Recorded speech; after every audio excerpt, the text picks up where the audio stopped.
These are the words of the Apostle Paul from Galatians chapter 6, verses 9 through 10. I invite you now to hear these words of the Lord. Let us not grow weary in doing what is right, for we will reap at harvest time if we do not give up. So then, whenever we have an opportunity, let us work for the good of all, and especially for those of the family of faith. This is the word of God for all the people of God. Thank you, God. Amen. 10 years ago this summer, I was living on the Outer Banks in the northern parts near Kitty Hawk and Nanney, and I was serving as an interim minister there, or an intern pastor there, rather. And I had a very sweet family in my church who invited me on their boat one week.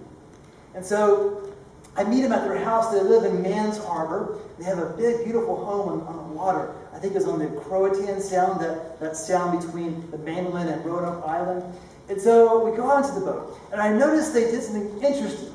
They kept loading all of these umbrellas, like 5 or 6 umbrellas. And I'm looking around, I'm like, there's no rain in the forecast here. I mean, there's no weather here, and I don't think there's anything happening tonight. And maybe it's for the water that's washing over the boat. We open the umbrellas and protect ourselves. Like, I don't know what. Like maybe they're loading it for tomorrow or something.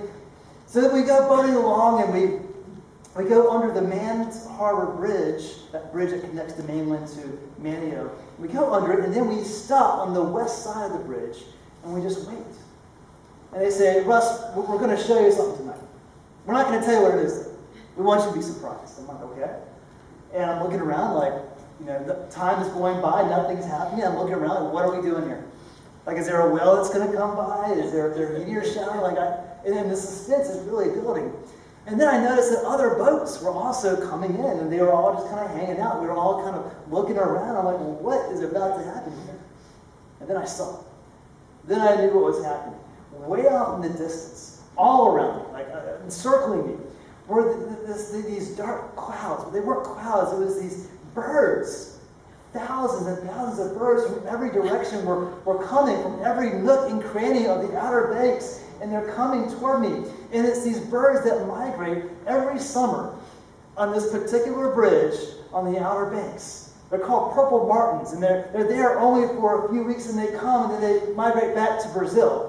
And so they were coming to roost there in the night. They sleep under this bridge, even though the cars are going over them constantly and vibrating, but they sleep under this bridge, and it's thousands. It's up to 100,000 of these birds that come, and they roost there overnight. And so they fly in, they're in the Outer Banks, and they go out in the daytime, and they eat, and then they come and they sleep under this bridge. And they say that the cloud of birds is so thick that you can actually see it from the Doppler radar. I mean, there's 100,000 birds. And so they're coming my way, and I think I'm in the middle of some sort of Hitchcock film, and they come and they fly around, they hover over you for about 5 minutes before they go underneath the bridge. And it was during this time when I realized what the umbrellas are for. How can I put this? It wasn't a light drizzle that evening. It was pouring down rain. And so the boat didn't have a canopy, so we were all gathering, and these birds are probably looking down like, why are they in our toilet? What is going on? So then they fly under the bridge, and we're like, this is really cool. And but it is a very unique kind of phenomenon. It's very unusual that a particular kind of bird, and so many of them would go into roost underneath this little space on the bridge, 100,000 of them. They said, we don't ever know the exact time when they come back. People who are watching for these birds, they have to come during a period of time, during like a 1.5 hour space of time, and then the birds just kind of come. They have this internal clock with all of them, and they go out as far as 150 miles, and they all come together at the same time. They just instinctually know when to come. I think that's how birds are most like God. If they don't have watches, they just kind of internally know what time it is. There's an appointed time for them to come and roost. I think sometimes it takes years for God's humor to unfold in our lives. The old expression goes that if you want to make God laugh, what do? You make a plan, right? And so I think sometimes we make plans apart from God, and then years go by and we begin to see God's humor unfolding over time. My sister, who's now 45, when she was in her early 20s, she used to always say, I am never having kids. That's not for me. That's not where my life is going. She said this emphatically, and now she has 10. So I wonder if when God heard my sister saying that, if he wasn't nudging his angels and saying, hey, here at Tara said down there, she just said she's not having kids. She's going to have 10. Oh my God, this is so funny. Oh my me. But anyway, so there are moments in our life where we make plans apart from God, and then we, through the years, realize there's egg in our face. But then there are times where we're trying to work with God, where we're trying to live inside of His will, where we're trying to make our plans in conjunction with God, and we're praying out to God, Lord, show me the way. Show me where my life is going next. Give me some clarity about who I'm supposed to be with, and give me some clarity about where I'm supposed to live and what job I'm supposed to take, and this next, sort of great step in my life. Tell me, God, where I'm supposed to go in your will. Have you ever said those prayers? Have you ever reached out to God and you didn't hear anything?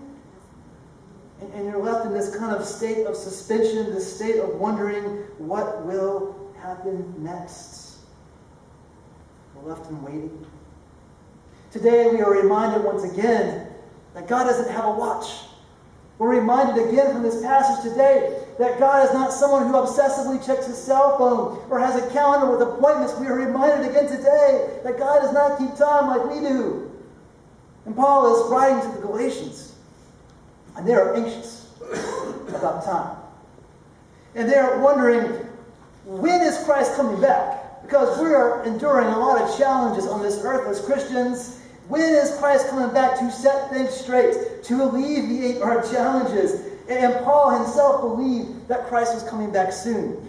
He didn't think it was going to be in centuries or in decades. He thought it would be in months or weeks or days. He'd wake up saying, is today the day? And the Galatians were waking up saying, is today the day that Christ returns? And so all of them in their prayers, the focus of their prayers were, Lord, when are you coming back? Lord, how long must we endure until you return? I don't know many Christians who have prayed for a significant amount of time without eventually hitting a wall, where they feel like their prayers are not being heard, where they feel like they're in vain, where they're praying earnestly and seeking God's will, but they're not getting anything from it. They're not getting any clarity. They're not getting any answers. And you begin kind of internally thinking, am I being heard at all? That's a wall that I think many of us have run into, and I know I have as well. And you begin thinking, will today be the day that my prayer is answered? Will today be the day that I finally gain clarity? Will today be the day where God tells me what is in store for my life? I hope that day is today. And in today's passage, Paul uses the word time 2 times. Although you can't hear it, it's been lost through 2,000 years of translation, but in today's passage, he uses the word time twice. And in Greek, there are 2 specific words for time. They both mean time, but in 2 different ways. The first word is chronos, and the second word is kairos. He chooses to use the word kairos over chronos. See, chronos, and if you could, there's no one back there. I'm talking to nobody. Okay. But chronos, there's somebody back there. They're just, hey, you just had your head down. Man, you were hiding back there. But chronos is a word that's more quantitative. It's more tangible. It frames our world in minutes and seconds. Chronos is what we see in our watches. Chronos is what we see in our cell phones. It's what's on the refrigerator. It's what's on the cable box. That is chronos. It's what structures our world. And then kairos. Kairos is more qualitative. It frames our world in terms of events, experiences, relationships. In the New Testament, when the word kairos was used, it was referring to God's appointed time. It's a moment that God has chosen to do God's will. Chronos is the world that we operate in, but kairos is otherworldly. It's the divine breaking in, and it's really, truly, almost nearly impossible to predict. Like those birds, we know it's coming, but we don't know exactly when they're coming. And that's where the tension is in our life. For many of us, that's where we often struggle with God. That's where we struggle in our prayers, is that we want Kairos to fit into Chronos, and we want the Kairos right now. And the Galatians, they were begging Paul, give us some Chronos. You're the closest to God of any of us. Let us know when God is coming back. Let us know when the return of Christ will be. Speak to us. Give us some hint, some inkling of when that will be. Give us some Chronos. But Paul very wisely doesn't. He gives them Kairos instead, and he says, one day Christ will come, but it's going to be on his time. We just don't know what that is. And so we have to wait. We have to wait. In seminary, they cram about 6 years of knowledge into 3 years, and so when you leave pretty puffed up. You think you're pretty smart. And maybe here on this Graduation Sunday, when you graduate from high school or college or graduate school, you leave and you think, man, I am really smart. But then there's this whole other education called the real world. And that's like a whole other kind of degree. And in my profession, in ministry, I'm still learning in ministry. But I feel like I'm not learning info. I'm learning info, but the more I grow in this job, the more I learn how much I don't know. And I feel like I know less. But it's not that I know less, it's that I'm seeing more things that I don't know. And Kairos is one of those things. It doesn't matter how much you know. Growing spiritually is not like growing as a historian. Historians, they can learn more facts, they can learn more dates, they can bring out relevance from parts of history, they can engage you in great stories, but they're basically, people of the past. And God is alive, and God is not just the God of the past, He's the God of the present, He's the God of the future. And for that reason, it doesn't matter how attuned to the Holy Spirit you are, or how much wisdom you've gained, or how many Bible studies you've been in, there is just no predicting the God of the future. There is no predicting Kairos. We know it's coming, but we just don't know when. And so we're left waiting again for Kairos. I believe that one of the harshest forms of waiting it can be in regards to our health. I've often said in my ministry, for those people who are waiting for some solutions, some answers about their health, you know how this goes. Like there's doctor's appointments, there's testing, there maybe depending on what you have, there's a kind of treatment, there's medication, and all of it is just a big experience in waiting. And so I've said to people many times, I said, sometimes waiting for the test results can be worse than the test results themselves. Because no matter what the test results say, no matter how bad they are, at least you know what they are. But it's that state of suspension when you don't know what's going to happen. That can be agonizing. You feel like you're kind of a prisoner to Chronos. And the days go by so slowly. Spiritual author Barbara Brown Taylor was once diagnosed with cancer. And she said that is it's an experience in waiting. All of the doctor's appointments, all of the tests, all of the treatments, all of the good news and the bad news. And you take the good with the bad and you're balancing it out. And all you want is definitive yes or no answers. And then it's insult to injury because they're billing you for all the things that they're testing you for. And it's just, she said, I realized I had a choice. I could be a prisoner of this Chronos. I could let it gnaw at me, or I could receive this time of waiting as a blessing. I can see it as a blessing because it's unique. She said she chose the latter. She said when she woke up in the morning, she said, Lord, help me to experience the fullness of life today. And she would take time to walk around her home and just look through the windows. She lived in a farm, and she looked through the windows and just noticed nature. When she worked the work, she began to notice that the beautiful red brick on the side of her building, she began to notice how beautiful that was. When she was in her office, she noticed people laughing on the sidewalk. And then when she went home, she would take an hour to eat her meal. And then, instead of taking a quick shower, she would take a long, long bath. And she said this time of waiting, this time, it didn't make me a prisoner. It actually became a blessing. It actually became kind of a form of Kairos. She said she found Kairos in waiting. The time when our roots of faith become deeper. I know that with a lot of sod that you plant, my parents, they used to have the best looking lawn in the neighborhood. They are retired, so they had time to commit to it. But they said that when they put the sod in, they did it in the fall. And they said, we're going to put the sod in, but don't do anything to it. It's going to grow, but not upwards, but downwards. It's going to grow with those roots. They're going to get deeper into the ground. And so my dad would say that when he's looking out on his lawn that winter, he would say, I'm watching my grass grow, but it's just growing deeper. And that time of waiting, that time of wondering, that time of not hearing God, those are times when you grow. You just grow in a different direction. And so Paul gives us a load of wisdom here to the Galatians. He says, as we're waiting for Kairos, as we're waiting for God to come, as we're waiting for answers, let us use this time of waiting as Kairos itself. Let us use this time of waiting as a time of growth. Let us, in waiting, grow in our faith and to stay faithful. Let us seek every opportunity to do good. Waiting, Paul says, can be a God-appointed time. Waiting can be Kairos. I was recently doing a lot of waiting. Lindsay and I last weekend we went to Michigan for a wedding. And we were celebrating this beautiful young couple that was getting married. It was one of her good friends from ECU. And while we were there, it was also our anniversary, so we were celebrating ourselves. But as we were heading out, we were flying out of our local airport, Island, great airport here. But there was a storm in the area, and so every time, I kid you not, like 3 different times, every time they were like, all right, we're ready to board groups 1 and 2, there'd be a lightning strike. Oh, we got to wait half an hour. And then they'd be ready again, we're ready to board group 3 or 4, and then there's a lightning strike. And so it was this perpetual like, all right, we're going to go. No, we're not. No, we're not. No, we're not.